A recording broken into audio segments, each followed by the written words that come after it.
Welcome into Raiders Game Day, everyone. I'm Amber Theoharis along with James Jones and Eric Allen. And so the Raiders dropped this one 31-17. They now fall to 5-7 on the season. But the second half and the first half, it was a tale of two very different halves. Raiders came out with a great game plan, especially on offense, very efficient, running the football, which we had talked about so much. They actually outrushed the Kansas City Chiefs. But in the end, in the second half, it was Patrick Mahomes and the big chunk plays, EA, that really hurt the Raiders. Yeah, you had mentioned earlier that combination of the run, the pass, kind of mixing it up. I thought Bo did a really good job early on.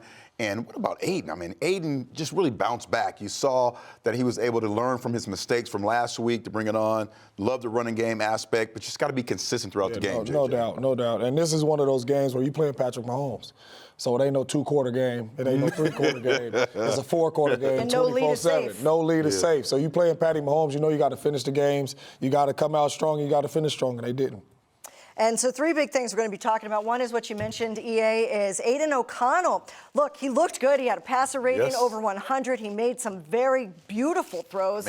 One to Jacoby Myers, we'll show you in just a bit, and also Davante Adams. And Hunter Renfrow, the comeback continues. He was involved in the offense. We're going to hear from him as he joins Raiders Game Day. But Travis Kelce, he was the killer Trav. I mean, he had the big chunk plays and really got in a rhythm in the second half, and we'll show you here in the game action. Antonio Pierce looking to get back to 500 in his fourth game with the Raiders. Very first offensive play, give it to JJ. This was the game plan. Let's get ahead on first down and make it second and third and manageable. Here we go again. 2 plays later. This is what works. Davante Adams. What do you guys call it? The Yankee concept, when you kind of run a guy off and then run our guy across the middle? Right there, that's the deep over right there with a little post. Really good play call. O'Connell standing in the pocket, delivering a strike to DA. Well, when you rush on first and second down, you set up those kind of plays. So let's go through a little third down theme here. 3 plays later, another third down, 3rd and 3. This one to Jacoby Myers, first down Raiders. I love the formation, the concept, to kind of running guys off of picks here, natural picks like this one here.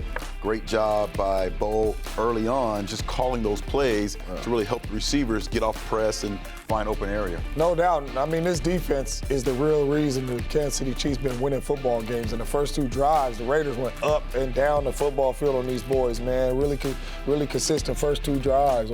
Aiden O'Connell, 4 for 4 and 3 third down conversions on that first drive to put an exclamation point. And then the defense makes a big statement on the Chiefs' first offensive play. A loss of 11 yards, Bilal Nichols with a tackle for loss. Yeah, I think the last 3 or 4 weeks, this interior of our defense been playing pretty well. This is another great job by interior defense making some big plays. Ball right there. There you go. Watch him talk. Kobe Myers, 18 yards. Yeah, let's talk a little trash. He's like, hey. That's great ball placement, too, by the way. Oh, yeah. Yeah, I don't think people understand how hard that ball is to fit in that hole right there on the cover 2 safety coming over there, over the corner, big-time throw. All right, here we go. 3rd and 1. And Jacoby Myers, little jet sweep to the right, 2 yards. First down Raiders. Later in the drive. Let's get Hunt involved. Get Hunter involved. Oh, crazy legs. Don't call him that for nothing. 7 yards down to KC 21. First down. It's a big-time pickup right here. Good block by Jacoby right there. Good pickup by Hunter Renfrow. And 3 plays later, Aiden O'Connell to Davante Adams, splitting the defenders, but he's 1 yard short. So it's going to be 4th and 1. And then there's a little bit of confusion. Aiden O'Connell thinks we're going for it, right? Yeah. And probably should. Just like I did. I thought we should go for it. Even before, I was saying, you know what? We're in a situation here, we're ahead. But then Antonio Pierce said, no. All right, let's bring out the field goal unit. So they go for the field goal. We're thinking, all right, we'll get 3. Right. No, he misses a 30-yarder. That never happens for Daniel Carlson. So the confusion, they just are up 7-0. But then this happens. Oh, get off me. In the second quarter, Josh Jacobs just says, you know what, I'm going to take it 63 yards. Yeah, what an impactful run here. On the line does a great job. Downhill on the boys. Man, let's take that with you. That's his longest touchdown run since, remember back against the Seahawks, that overtime walk-off? Yeah, what was that one, about 83, 86 yards last year? Josh running right there, though. Good to see him back in that type of form. So the Raiders have a 14-0 lead. It's like, okay, that missed field goal is not that big of a deal, but just remember that. Let's go to the Chiefs' next possession. Here comes Kelsey, and the chunk plays. First down Chiefs. 4 plays later. Sky Moore. Got to make this tackle. Got to make this tackle. Catch and run, 18 yards down to the Vegas 18. First down Chiefs, and they're inside the red zone when they shouldn't be. They would have tackled there. 3 plays later, 3rd and 8. Rashee Rice, 10 yards. They're down to the 6. It's 1st and goal Chiefs. Really good play design right there by the Kansas City Chiefs. And Isaiah Pacheco takes it up the middle for the 1-yard touchdown, and the Raiders' lead is cut to 7 points in the second quarter. So later in the second quarter, the Chiefs have the ball again, 1st and 10. To Kelsey, 27 yards. Huge plays killed the Raiders in the second and the third quarters. First down Chiefs, very next play. 1st and 10, flea flicker. Patrick Mahomes finds Kelsey again. This one for 23. Listen to the yardage on these plays. 27 yards, 23 yards. I know you're going to talk about that a little bit later in the show, EA. Yeah, just a busted coverage.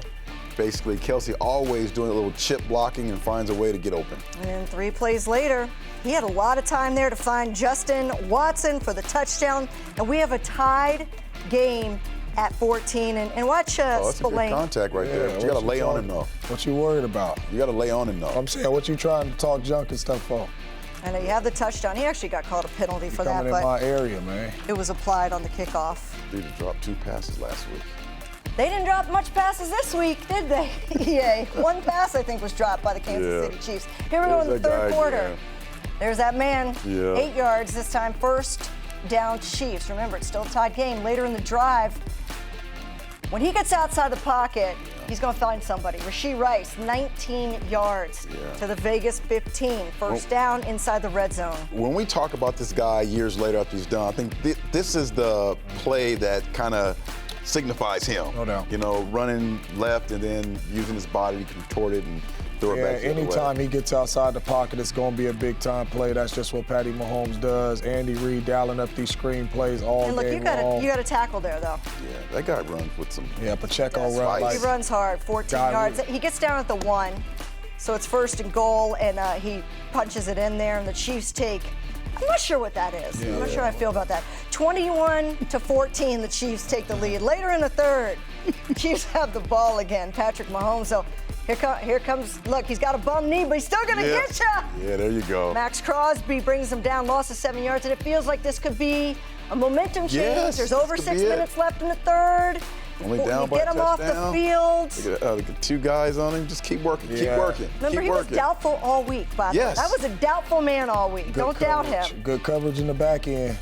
Raiders next possession. Aiden O'Connell to Michael Mayer. He gets involved finally in the third quarter. I'd like to see him involved a little bit earlier. Yes. In the game. Yeah, you would like to see that. 17 yards, though, because he can do that. 3 plays later, 3rd and 4. O'Connell goes deep back to Jacoby Myers. Look at that placement. Woo! God, man.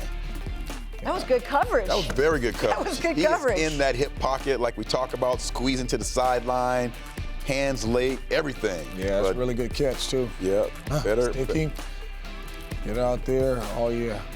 Did he have late hands? Yeah, late hands. Can't play them hands. But the drive would stall. So, again, really great play, great drive, ends in 3.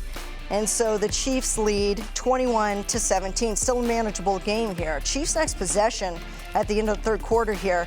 Patrick Mahomes finds Travis Kelsey, 16 yards. We just can't give up those free releases like that. You got to be banging Travis Kelsey, making it hard on him to get into his routes. It's the same drive. It goes into the fourth quarter, and Rashee Rice. Yeah. Shallow crossers. Yeah, we're going to see here our backside, Nico, just goes too far in, right? Supposed to be a little bit more off that hash, and Hobbs would probably been in perfect position to either stop it or maybe get that pick. And so it's an 11-point game. Jumping ahead to the fourth here, Rashee Rice 19 yards to Kansas City 26. Really good throw and catch right there by them two. 3 plays later, 3rd and 3. He scrambles again. That's Lane excellent. Good pressure there. Yeah. Great play by him. 41. They're forced to punt. Costco's finest. So they're forced to punt, so okay, let's see what you can do. The Raiders ensuing possession, 3rd and 10. Aiden O'Connell. Hunter Renfrow, 9 yards. So it's 4th down. Yeah. So they go for it on 4th and 1, and Josh Jacobs gets nowhere. Good job by Drew Tranquil and Chris Jones. That was a big sequence right there. Huge. Hunter Renfrow get the first down, and then Josh Jacobs ain't got to do that. And the drive continues, but we just got to figure out a way to block these boys on this 4th and 1. Yeah, and then you turn it over there on the Las Vegas 17. Yeah. And that's where the game was over. Andy Reid gets the win, and the Raiders lose this one, 31-17. Here, your final stats brought to you by Sports Water. And we always look at the numbers to try to tell the game story, and this is a little bit confusing because they outrushed the Kansas City Chiefs, 123-69. Look at 3rd down. The Raiders are great on 3rd down, 50% on 3rd down. Still giving up, over 40% is not good on the defense, but it's the red zone. Yeah. You go 1 for 3 in the red zone, it's a different game. That's 14 more points if you're able to score. But the time of possession, they did a great job of controlling the clock, running the football. That was the game plan, so you got to give the Raiders credit for sticking to the game plan. But in the end, it really came down to Travis Kelce's chunk plays, able to score quickly in the 2nd quarter because they were down 14-0, the Chiefs. They come back, they make it 14-14 at halftime. Then they continue that momentum into the 3rd quarter. But I want to talk about the missed field goal because it doesn't feel like it's a lot. At the moment, it's a little bit of the wind out of your sails, right? Yeah, but then you fast forward, we're there in the 4th quarter, and it's an 11-point game. If you added those 3 points, it would be an 8-point game. Remember, I told you I don't like math, but we're going to do it here. It would have been an 8-point game. It's 4th and 1 in your own territory. What would you do, JJ, if it was an 8-point game, a 1-possession game versus a 2-possession game? That's really good because now you can punt it. And you could change the field position and you could punt it because you're only down 1 score. And Antonio Pierce over there could have been like, look, let's kick the ball. Got to go for it on 4th and 1 in my own territory. But that's what's tough. I mean, even when they scored, it was 21-17. I mean, it could have been 21-20. So them 3 points was big in this game. Yeah, they were. And at the time, you're thinking you're going against Andy Reid. And 3 points, not going to get it done. At some point, this Chiefs offense was going to get going. Yeah. And I thought at that point, you have to be aggressive. Go. And I understand going against a great player. When you're a interim coach and you're going against a great Andy Reid, you just can't play the numbers as usual, right? You have to be a little more aggressive. So I thought that was a great opportunity for this football team to go for it with a lead. Yeah. And you're saying to yourself, my defense, I have confidence if we don't make it, that you're going to have to drive the ball the whole field and get a score. And at that point in the time, defensively, we were really positive. And not only that, you're not going to beat Patty Mahomes with field goals. Right. I mean, it wasn't big 3 points, but you're not going to beat him with field goals. So you had an opportunity to go up 14-0 right there. Yep. And then maybe Josh Jacobs take that ball down the field again, 63 yards or whatever it was. And it's 21-0. It was 2-1. All right, so to come on Raiders Game Day, Hunter Renfrow has been involved in the game plan. He joins the show coming up next to talk about the second half offense and how they can be better. Raiders Game Day is brought to you by America First Credit Union, the official credit union of the Las Vegas Raiders. Allegiant, the official airline of the Las Vegas Raiders. Low fares, non-stop flights. Book now only at Allegiant.com. Cox, proud partner of the Las Vegas Raiders. Coors Light, an official beer of Raider Nation. Made to chill. 2023 Coors Brewing Company, Golden, Colorado. Celebrate responsibly. And so the Raiders lose this one 31-17 to the Kansas City Chiefs. To talk about the game, let's welcome in Hunter Renfrow. And Hunter, thanks so much for joining us from Allegiant Stadium. What a great first half. And then in the second half, things just seemed to fall off. What was the difference for especially this offense in the second half? Yeah, they made adjustments, and offensively, defensively, and special teams, we just have to continue the momentum. And we're close, and we threw the first punch, but we got to sustain it the rest of the game. Renfrow, talk to us a little bit about your quarterback, because, I mean, he settled into this game. He played really, really well. Really went blow for blow with Patty Mahomes. Just talk to us a little bit about his development. Is the game slowing down for him? Yeah. Yeah, no, he's unbelievable. A great leader. He's definitely not, a reason we lost, for sure. He made some unbelievable throws. I think there was one early. We had a 3-by-1, and then Jacoby was in the boundary. He kind of put it right over a trap corner's head. To be able to see the safety and see it go too high there was unbelievable. We have all the confidence in the world in him and how he prepares, and I think he's, as accurate as they come and a special player. Hunter, you've been in this game against the Chiefs team for quite a while now. What kind of pressure do the Chiefs and Mahomes put on the offense when you have to face them? You just can't make mistakes, right? They're so explosive, and Mahomes does a good job of kind of buying time and then finding Kelsey or finding whoever they have out there. You just have to capitalize offensively when you can. And just like last year when we were up 17-0, we went up 14-0 this year, and we just got to, like we talked about earlier, sustain the momentum and sustain drives and, get better each week. Hunter, 4 targets, 4 receptions, and your average today, 9.5 yards per catch. So just very productive out there, and it's really been fun seeing you a lot more involved. How would you characterize your role in this offense, especially over the last couple of games where we've seen you get more opportunities?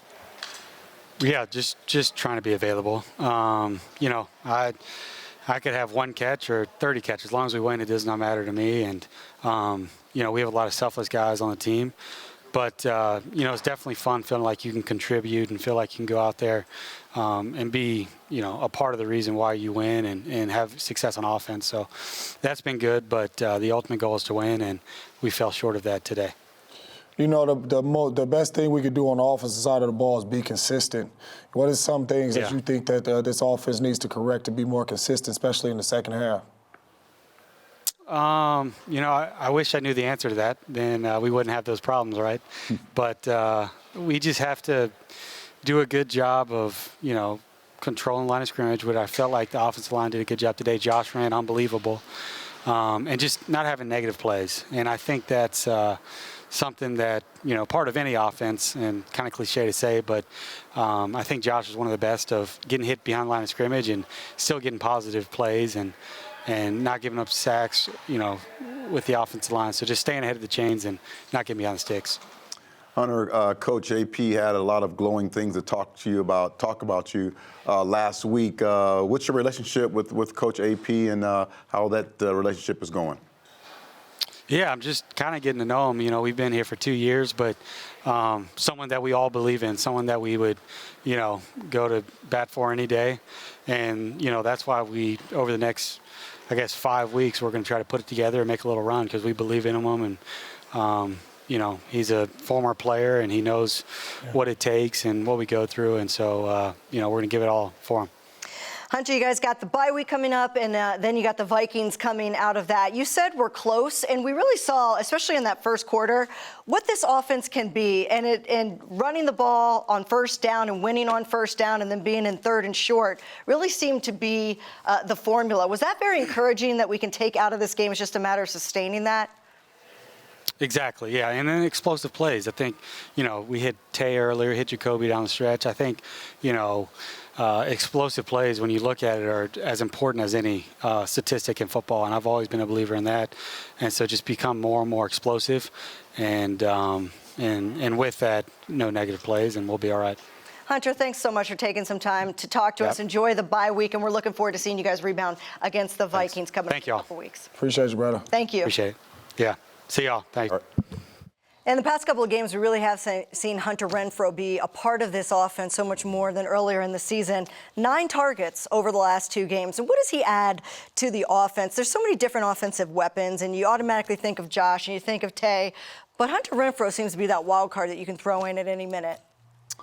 Well, I think, first of all, when you talk about Hunter, you talk about a guy who's experienced inside the slot. And he is just a really, really solid route runner. Yeah. And then those third and manageable situations when you have to double Devontae and they have maybe the best receiver on our outside receiver, he's a guy who can really work in combination with the tight end. So that's the one thing I'm waiting for that combination of Hunter and Mayer to really work inside and make it difficult for those linebackers and safeties to kind of get outside and over top of our outside receivers. Once we kind of get that intact, we're going to be dangerous. Yeah, and you talk about 9 targets, which is big, but if Hunter Renfrow could get it going and be the Hunter Renfrow of old or the Hunter Renfrow of last year, Devontae Adams will see no double coverage because you got another guy that can win one-on-one. You got Jacoby that can win one-on-one. So if you want to take away Devontae, take away Devontae. But now we got a guy in Hunter Renfrow that's back. Jacoby Myers is back. So Hunter Renfrow getting targets and being active is big time. Well, Aiden O'Connell did a good job of getting the ball to his receivers today. His accuracy, 69%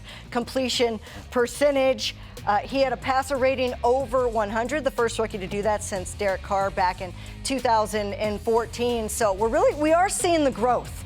Right after the 3 interceptions in the second half against the Dolphins, no turnovers protected the football today. Yeah, I thought AP and Coach Bo cleaned it up a little bit, particularly early, having these formations that gave him opportunities to see easy throws, easy completions, backside. If you have one-on-one, if the safety goes to the middle, go backside. If he doesn't, then you can come front side. So all of those things are going to continue to grow for this young man, and he has so many players to throw the ball to. That's what's encouraging, about this young man from week to week. I think he has learned from some of the mistakes last week, and that is big time. And look at that. I mean, he went blow for blow with Patrick Mahomes. The numbers are fairly similar.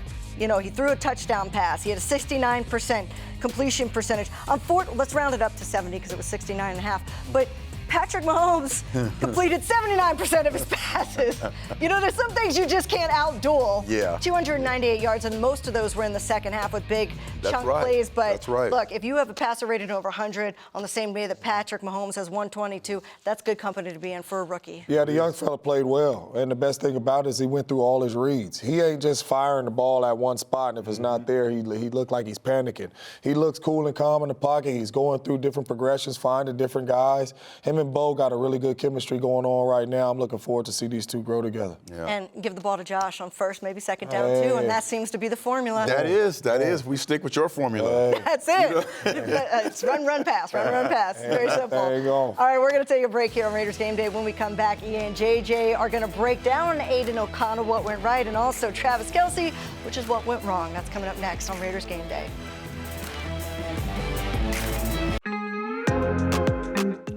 My name is Tyler Paul. I go to Durango High School. I play receiver and DB. A lot of the work I do in the community is with my dad. He works for Cox, so any community, like I work the Veterans Parade, I work with the Ronald McDonald House a lot. I like giving back to the community, especially the veterans, just like to see their smile. Like, you can, they have a stigma around them, but giving back, you get to see their brighter side. I'd like to thank Intermountain Health for having me come out here and tell you guys what I do for the community and being able to choose me for this award. Go Raiders.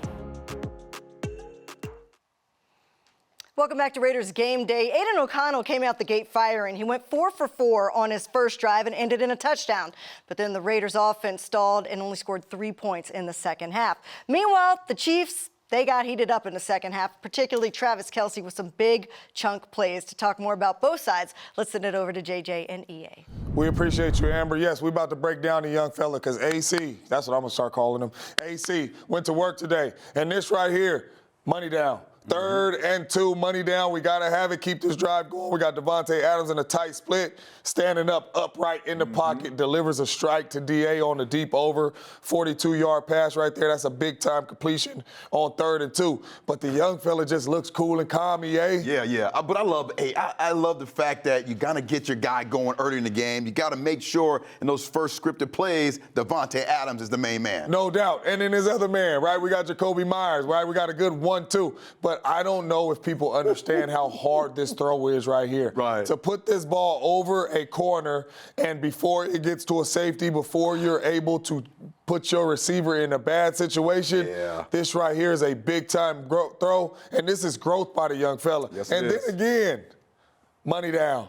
Third and 4, you gotta have it. I mean, you can't throw this ball any better, right? And that's pretty good coverage right there, That's too. great JJ. coverage, but that's the tip of the football coming down. Let's drop it big out time the sky. throw, air in it, so your guy can go over there and track it. Jacoby Myers having a really good year. Yes. That's a big time throw and catch right there. That is perfect. But that's a young fella. Raiders fans, Raider Nation, y'all in good hands for a while with AC at the quarterback position. Yeah, that is teach tape, really. Late hands for you young receivers out there so the DB doesn't have an opportunity to work through the pocket.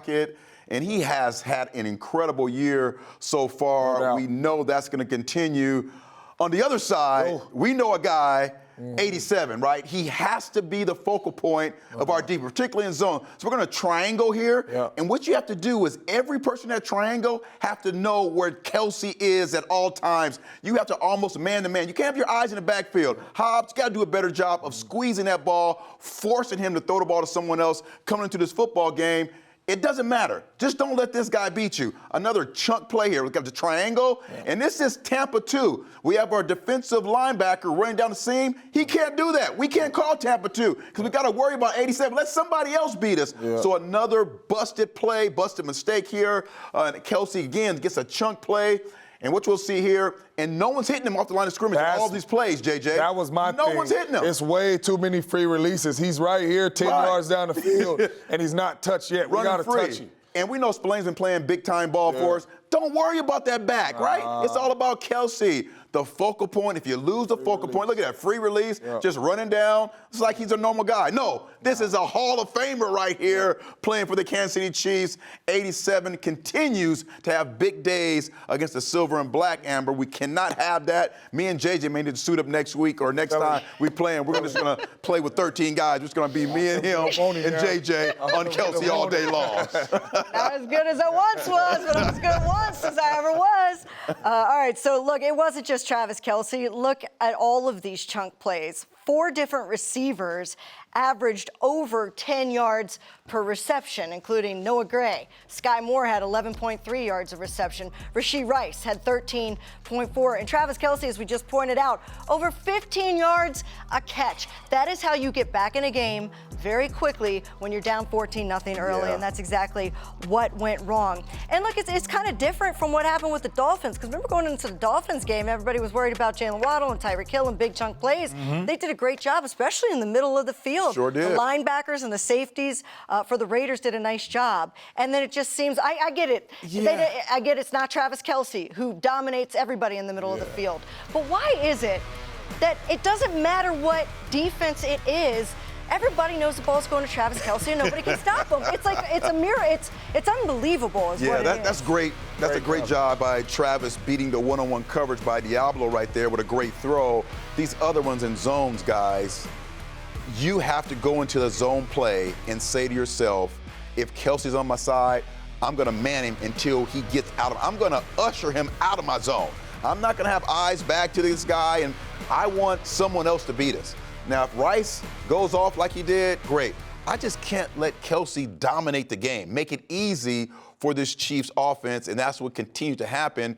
And again, sometimes it's the youth.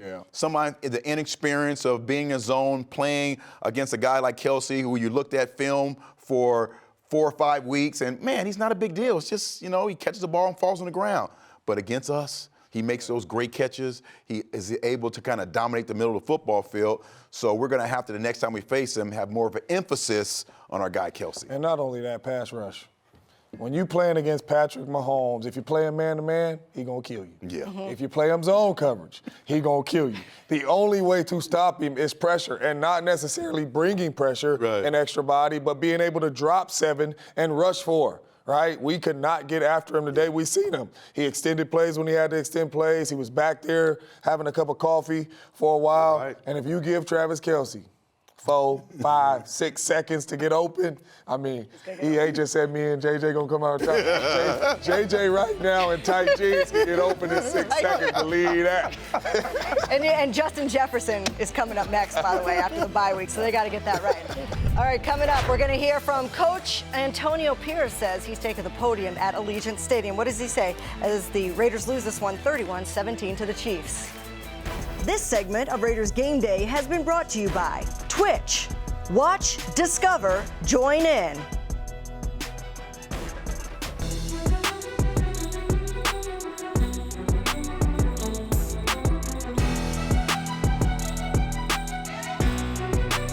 AP, back in the first half, back in the first half when you decided to kick the field goal, obviously anyone would have thought that was automatic with Daniel. I'm not questioning Daniel's miss. Can you talk about, you had momentum, why you didn't, what was your thought process to go for the field goal and not go for it on 4th and 1? Yeah, I mean, you learn each and every week the things you'd have done different. We were moving the ball, we was doing good, and, listen, defense just had 2 great stops. Let's go ahead and get up 10-0, and we missed it. And I'm not going to second guess ourselves. We went into the game with a certain mindset that if we got opportunities to put up points, let's put on points. Let's not make that decision that we made the week before. Each week is different, and this week is about putting points on the board. Antonio, you mentioned about they're the defending Super Bowl champs. You're going that what they're bringing, right? When you're coaching against in your first games against the Giants and the Jets, and you have that confidence, does it start to get in your head a little bit as a new coach? Of like, do you start thinking, maybe overthinking, these are the champs, and in that moment, or did you have the same thought process against the Giants, against the Jets, against the Dolphins, against the Chiefs? No, I think every game has a different process and a way to win. This one, we didn't blink. I mean, I don't think you just jump up 14-0 if you weren't going to be aggressive and feel that way. I think we knew early on we could run the ball with Josh. We did that. We knew we had a great opportunity there with Tay on the outside, and we took advantage of that. And then at a point, like every game is going to come to a point where offense stales. And then, all right, how do you rebound from that? And what we're struggling with right now is just rebounding from those dry moments. And you see them. It's very evident in the game. Either a negative play on the second down or on the third down, the conversion where we have a concept or a play that we like and we're not hitting it. Antonio, I know Marcus got pulled out of the game, and there were some things going on the sidelines. Can you just talk about that? Was there an injury, or was it just a coach's decision to take him out of the game? Just coach's decision. On the last 4th and 1 to Jacobs, what did you see in that play? Was there like a breakdown on that 4th and 1? Yeah, we didn't execute. Poor execution, poor alignment, didn't give ourselves a chance. The play was over before we snapped it. AP, I'd like to ask you about Max.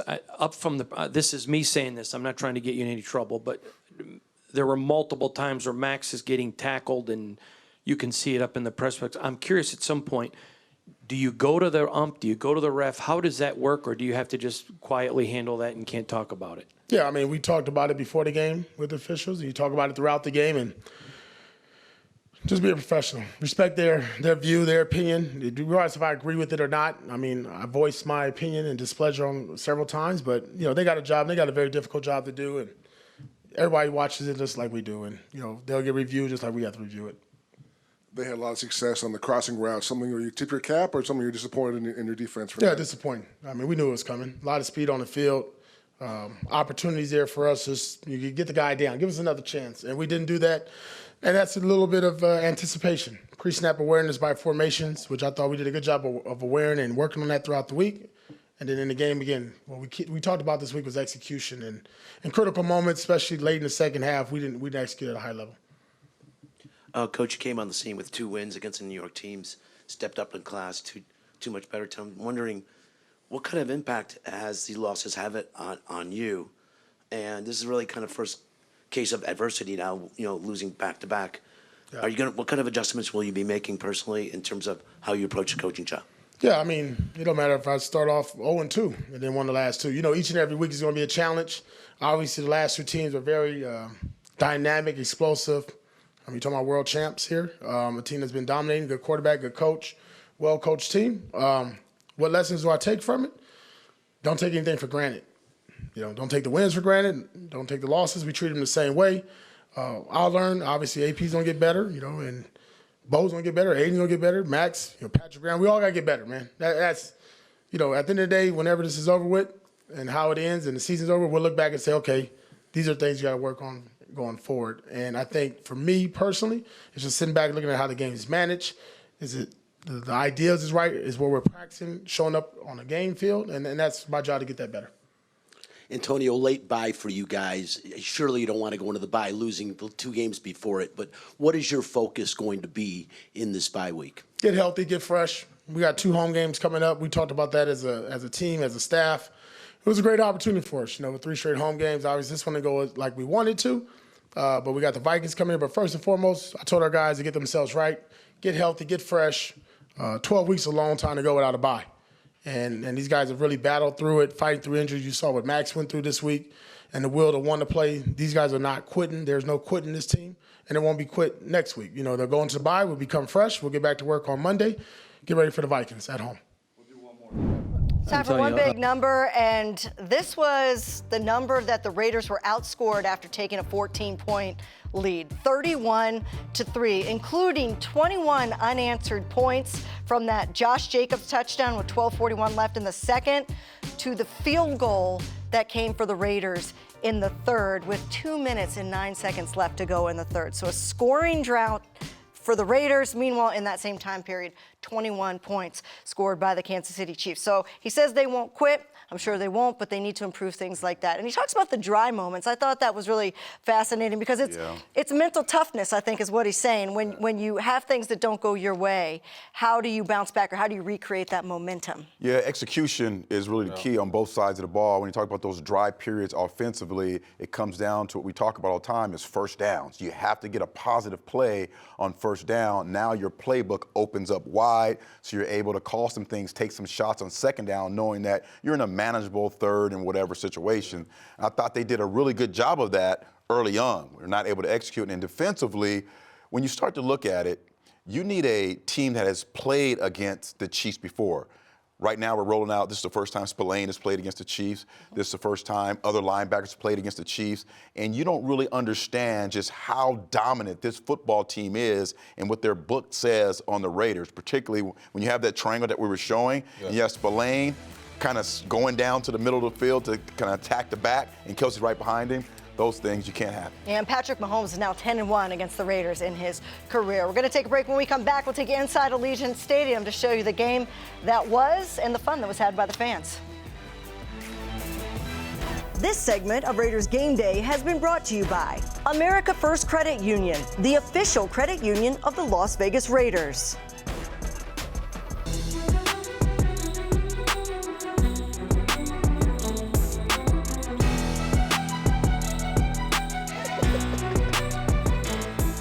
Dropped to 5-7 after they lose this one 31-17 to the Chiefs. But as usual, inside Allegiant Stadium, it was a party. And it all started off with the national anthem, the Nevada State Police Department with the colors. And then we had Tinashe, who is a beautiful singer, did a great job. And her hair was fantastic, by the way. She sung that thing. She sung that thing. So she did the national anthem. Always have all the big stars come out. She's a multi-platinum. That's a lot of records to sell. And then we had Tyrone Wheatley. There you go. Wheat, what you doing out there? Hey, Wheat was a tough tackle, though. It's hard to bring Wheat down. It looks like it's still hard to bring him down. He looks like he's still got it. And then Reverend Run. He's in the Rock and Roll Hall of Fame, but you know him from Run DMC. He was DJing with the Raiderettes behind him. He rocked a halftime show.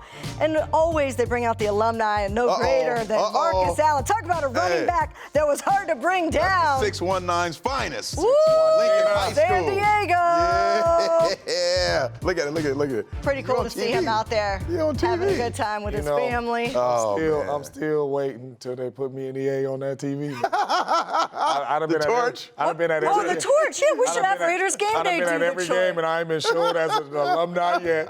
And then we ain't lit the torch yet. Our crew should light the torch one of these games. And we're running out of games. I saw you next up on the roster to sing the national anthem. You want to get out of that? Hey, I'm drinking my tea now, so I'm singing it next week. All right, we're going to take a break on Raiders Game Day. When we come back, we're going to hear from Aiden O'Connell. Good performance from the rookie. We'll hear what he has to say next on Raiders Game Day. Raiders Game Day has been brought to you by Twitch. Watch, discover, join in. Credit One Bank, the official credit card of the Las Vegas Raiders. Modelo, a reward for those with a fighting spirit. The mark of a fighter, drink responsibly. Hayden, you guys couldn't have asked for a better start, but collectively, what's the message here in terms of sustaining that momentum and building off it and basically putting your foot on somebody's throat and making sure you don't give it back? Yeah, it's you got to sustain. You got to continue your intensity, and especially against a really good team that's won a lot of games and won a lot of games where they had to come from behind. And so it's our responsibility to continue to every drive lock in, every play lock in, try to do our job. And you can't worry about what's on the other side of the ball, same as the defense can't worry about what we're doing. We have to worry about our individual jobs and try to do as best we can to help the team. Aiden, talk about the second half momentum of this game. Coming into this game, you guys totaled at least 50 points in the first, second, and fourth quarters across the board.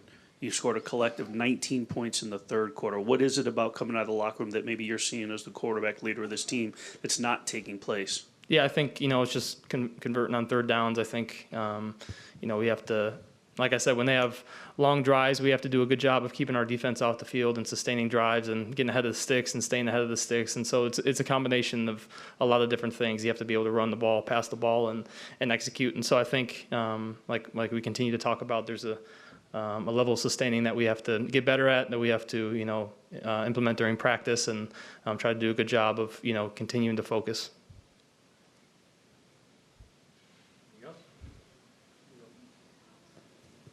I was also just going to say, this is your first start where you did not have a turnover the single game, which I guess you could see as a silver lining. How much of an emphasis was keeping onto the ball to you going into this game, and how did your offensive line help you in accomplishing that goal? Yeah, I thought our offensive line did an awesome job. They throw a lot of different things at you, and they continue that throughout the game. They threw, new looks we've seen, looks we haven't. And so I think, like I said, kudos to our offensive line for just playing really hard and keeping me upright, and for our guys around me playing really well.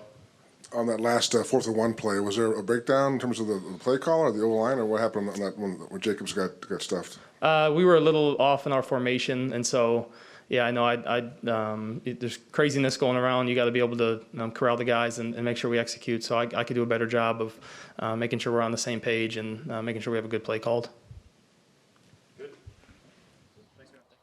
I'll tell you one thing, that's a cool cat for being a rookie. Yep. He's calm, he's mentally tough. He had the 3 turnovers against the Dolphins, comes back and protects the football against the Chiefs. Numbers were in the range of Patrick Mahomes.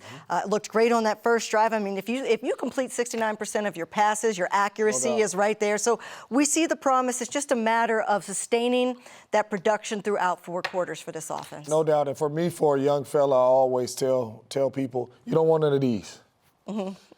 You don't want Where they're just confused. Yeah, they're just confused. Ours, like, where in the world was he throwing the ball? And he doesn't have those. You come back, you have 3 turnovers, and you come back against one of the best defenses in football in the Kansas City Chiefs, and you have 0 takeaways, play really well, man. Kudos to the young fella. Yeah, responding to adversity. Last week he did have one of those when he forced that deep ball into Ramsey. This week, I mean, just him and the offense were really seamless, particularly early on in the football game. We need to need more of that. And then we just need opportunities against these Chiefs with the same kind of guys playing against them. Well, the Raiders are still in it, and over the next couple of games, they're going to have an opportunity. They have the bye week coming up, so everybody can get healthy, especially Max Crosby. Yeah. We need Max Crosby to take this time to get that knee healthy. Then they go up against the Minnesota Vikings, who are 6-5 at home, and then the Chargers at home, so back-to-back home games, 2 winnable games. 2 W's that have us feeling good. And then the Kansas City Chiefs, going to be another tough one as they come back in Week 16, but also in Week 17 and 18 is the Colts and the Broncos, and those are 2 teams that are right ahead of the Raiders in the wild card race right now. So there's 5 teams ahead of the Raiders in the AFC to get to a wild card spot. They have a chance to gain ground on 2 of them. So, it's kind of the old adage, like win out. Just win out the schedule. One game at a time, Yeah. That's what we're looking. If you don't get the first one, none of the other ones matter. That's right. Well, a lot of good things to take out of this game, but the Raiders end up losing this one 31-17. We'll be right back here for Raiders Game Day after the bye week, getting ready for the Vikings game. We'll see you out at Allegiant Stadium for that game. Have a great weekend, everybody.